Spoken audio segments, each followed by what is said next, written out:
Hello, everybody. My name is Robert. I'm just finished test driving the Model 3 Performance version of the Model 3, and I kind of want to give you all my instant feedback, my kind of gut reaction. A little bit about myself. I do real estate and construction in Texas. I do have I have a work truck, a full-size work truck that I use as well. So this would just be a daily kind of driver, daily commuter. I try not to carry material too much to work sites anymore. I either have my workers pick it up, or I arrange some other, Home Depot to deliver it, or McCoy's, or whatever I'm doing. But so here are my instant kind of feedback from the vehicle. I'm going to start with the things that I do like. I have a little paper here that I'm kind of looking at. I love Tesla. I think Elon is revolutionary. I'm rooting for him. I want them to do well. And so I really like that. The acceleration, phenomenal. It's really torquey. You can't, get over that feeling. It makes driving fun again. I used to have a little Hyundai Tiburon, and it was standard, and that thing was so much fun. But this, I believe, it might be even more fun. Even though it's not standard, right? It's a lot of fun, and it was a lot of fun. It's a lot of fun to drive. I do like the acceleration. There's a lot of trucks in Texas, and they're driving slow and hauling stuff. And if I could just pass them quickly, you have that little opportunity to pass someone. So if I could do that, that'd be great, right? I do love Tesla electric vehicles because of that torque, right? That instant torque that they have.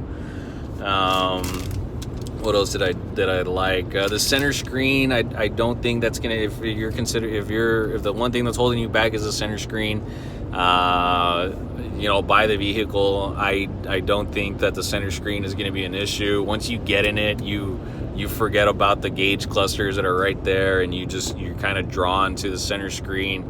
It is just, it's pretty big. It's not overly massive. It's just the right size.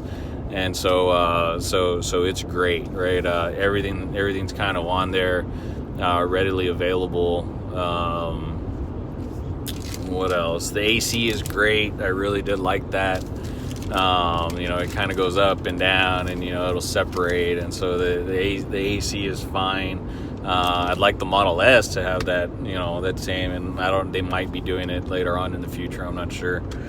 The sound system, is incredible. I've had systems in my cars, but that sounds amazing. The mids, the lows. I have a custom sound system in my at my house, and I don't think it's that immersive as it was in that Model 3. So all very good points. If you're one of those points is kind of holding you back, by all means, go ahead and get the car, because those are very insignificant.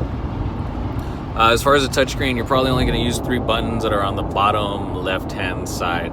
Well, going to the touchscreen, one of the things I didn't like is the radio situation. I listen to XM a lot. I listen to CNN live. I listen to ESPN radio. I listen to a lot of talk radio that's live.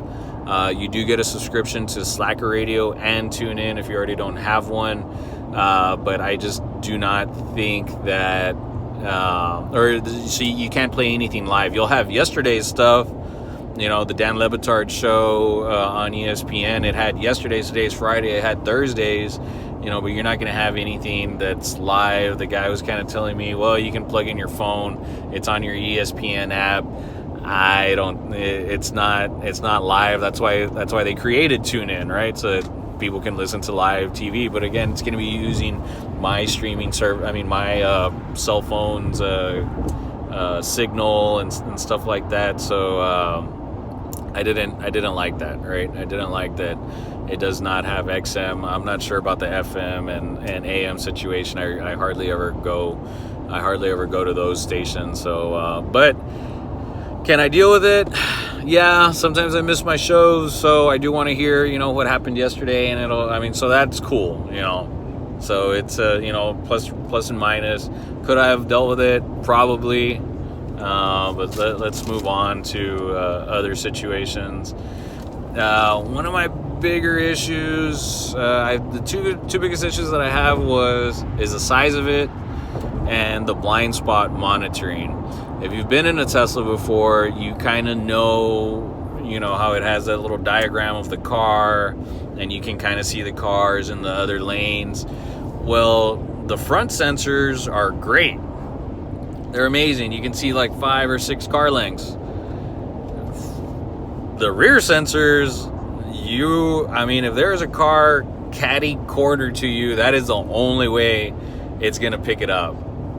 I would like a larger version of the 3D sensing, because I feel as though it'll pick up a car for miles, probably because of the adaptive cruise control and the autopilot.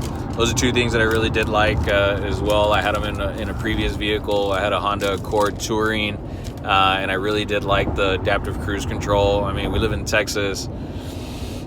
2 hours, right? I drove an hour and a half. I drove and I didn't have to touch the pedals on that car. So I really did like that. The autopilot, I really do think that's great. It'll come to a complete stop for you, and then go ahead and drive again. It'll even switch lanes. I thought that was pretty amazing. The left turn signal stock was kind of finicky, so I didn't like that.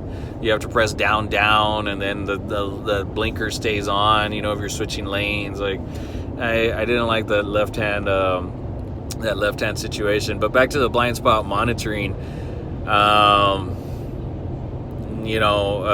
Right now cars, they have, again, I'm in my wife's Mercedes right now, and she has an SUV Mercedes, a GLE 350, I believe.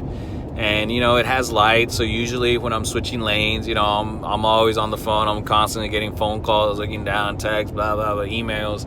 It's always coming in, right? So what I usually do is I put on the blinker and I wait for the car to beep at me, like, hey, and so I kind of don't really look at my blind spot too much anymore. I can tell if there's a car right next to me, right? But I really don't look at my blind spot anymore the way you used to have to do it.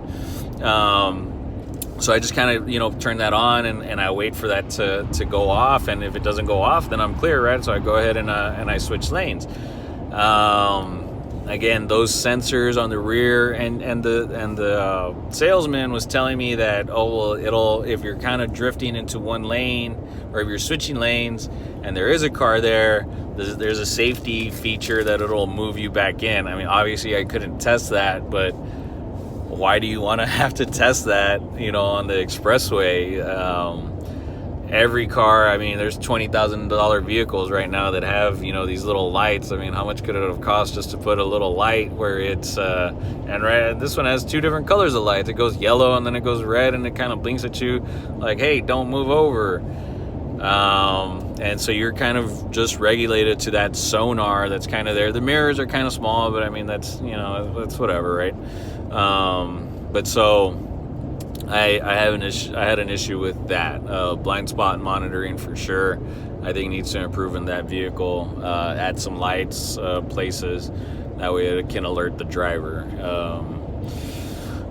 Second thing that I really did not like was the size. The salesman, oh man, that guy was tall. He was like 6'7", 6'9". He was very, very tall.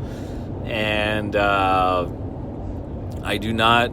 So he kind of moved his seat back, and I was wondering if he was even going to fit in there. But I had the other salesman, because we had a trainer kind of go with us. So I actually made him get in the front seat. And once we were parked already, I had made him get in the front seat, and I wanted to see if I could fit my son's car seat. I have a 6-month-old. I was 6-month-old, and so I was trying to see if, what's a comfortable position for you? Would I be able to get my son in that car seat? And it would be tight. Let's just say, you know how to take out a car seat. You have to, there's a buckle on the inside, and you have to kind of pull it out and lift. You're definitely gonna have to move the seat forward in order to get that car seat in and out. It's going to be annoying. What else did I not like? From my position, my driver position, I kind of adjusted it where I thought it was comfortable. I'm 5'10", probably pushing about 200 pounds, maybe 190, somewhere around there. I don't, and so getting into that back seat, oh man, I had to do, I'm not very flexible, so I had to do some contortion, right? I kind of slid into that back seat. It's not very comfortable. You can't just kind of open the door, walk in, step in. And there were some other Teslas right next to us, right? So in a tight spot like that, maybe it was because of that, but it is difficult to get in. You should probably look at the degree in which the doors open. I know some of the, Honda, they kind of open up the doors, extra wide so that a lot of stuff can fit in there. So that's a test that I kind of didn't do. But so in a tight spot like that, very difficult for me to get in. And then once you're in the back seat, the seats are level, right, in the back seat, because they want the back to be able to fold down. It's a 40-60 split. They want it to fold down and so it to be flat. So if they were kind of up just slightly, it wouldn't be that great. It would be back, so you couldn't lay anything flat. So and I've experienced that with some cars. So it is a good idea, although because of the deck of the battery on the bottom, I know there's people saying that your thighs are just kind of dangling in air. I do think that is accurate. It will not be comfortable. Again, we live in Texas. Everything is an hour and a half, 2 hours away.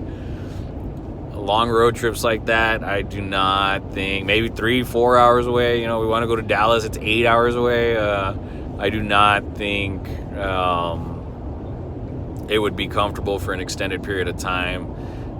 There's three seats in the back. I do not think 3 people can fit in there. Again, I have my wife. She's 5'7", fairly petite. I don't think that two people are going to fit back there comfortably. Your thighs are kind of dangling in the air, so she could lay them to the side, but after how long is that going to be comfortable? You can't stretch out. I mean, it's just not going to be comfortable for after a while. The door handles I thought were also very troublesome. I had everything. I'm right-handed dominant, so I had everything on my left hand, and I was trying to open it. So I was trying to open the door, and you really have to use only your left hand from the driver's side, and I did not like that. You're paying $60,000 for a vehicle. I don't think that you should be fumbling every single time with a door handle. It should be a little bit easier, especially with how cool some of these door handles are on some of these newer cars. So I don't think that you should be fumbling and it happened twice to me, right? I got out and then I tried to open the back door, and again, I had everything on my left hand and I was trying to open it with my right hand, and sure enough, so I could just imagine a laptop, coffee, that kind of stuff. I'm holding it all on my left, and so I don't think that is those door handles are very practical. You'll probably get used to it, but again, I run around so much that I need my door handles to work quickly. What else? The trunk. The trunk is large. Not as large as I would say as my former Honda Accord, but it is relatively big. The opening for the trunk, I don't know what's gonna fit in there. I don't, if you have we go to the beach a lot. I don't know if you're gonna be able to fit Yeti and some of these larger items that you take to the beach, right? I go fishing and you take a tackle box and all these, larger items. And with the Yeti and all that kind of stuff, I don't know that it'll all fit in there. It's a smaller opening, right? And I do construction also, so I'm carrying 5-gallon buckets of paint. Do the 5-gallon buckets of paint even fit in there? I asked if they had a 5-gallon bucket of paint. Nobody had one, so I wanted to try that out, right? Because I do construction. But even at that, like my signs, some of them can get really large, right? I'm putting up a big old 4x8 sign. Some of those can get fairly large. Is it going to be able to fit in there? I'm not sure that it will. What I do think the car is perfect for is maybe you're an older adult and your kids are gone and you need a daily driver, get to and from work. Perfect vehicle. Pass people on the expressway all the time. I mean, it is great. For the front 2 people, it will be comfortable. It'll be perfect. It'll be fine. Maybe for a younger guy, you're a parent, you want to buy it for your son, probably just get the rear-wheel drive, don't get the performance version. I think it's great. If my mom would have bought me that, I would have had just as much fun as I did with my Tiburon, right?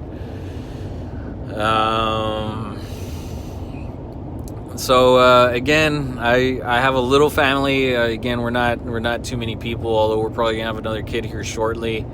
I need a vehicle that I'm gonna be able to kind of grow into and have plenty of room. And I like room myself. I'm not a confined person, and these small living situations. We don't do that, right? We have a large house. We have large vehicles. I like room, right? I like space. We're in Texas. We have a lot of space.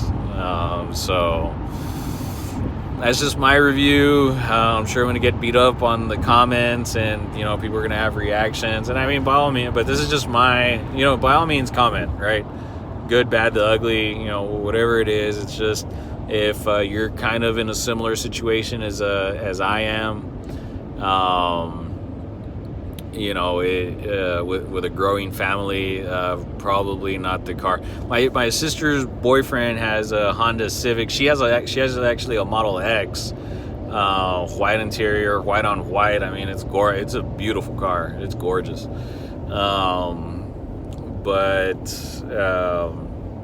So her boyfriend, he has a Civic, a 4-door Civic. I think that car is larger. The trunk is larger. I feel as though the car itself is larger. I've ridden in the back seat. I feel as that car is larger. I see a little Nissan Altima and the smaller one than that. And I just rented it actually. I went to California. We went to San Diego, and I sat in the back of. Was it an Altima? It was the smaller one. It wasn't the Maxima, it wasn't the Altima, but I even thought that it was I was like, this is a mid-size car. You told me you were going to give me a full-size car, and so he said that this is a full-size car. Once I got in there, I was like, oh yeah, I guess this is kind of a full-size car. But I felt as though that car was larger than this one as well. So I don't know. It's somewhere between a Civic and a smaller Nissan car. So very tight. Not for me. I'm going to look into the Model S. I think the Model S has a heated steering wheel. The door handles are finicky themselves, right? Well, hopefully they fix those things out. The power liftgate, I think all that would kind of sway me towards getting a Model S. Or maybe even look into other electric vehicles. So I do kind of want to go towards that route. Long video, sorry it was so long. I want to kind of get everything in there, all my thoughts. But if you have any questions, comments, go ahead and leave some in the comments, and I'll try to get back to y'all. It's Friday over here in Texas. Y'all have a great weekend. Enjoy your family. Love everybody. Be nice to one another, and we'll see you on the next video. Thanks, guys. Bye.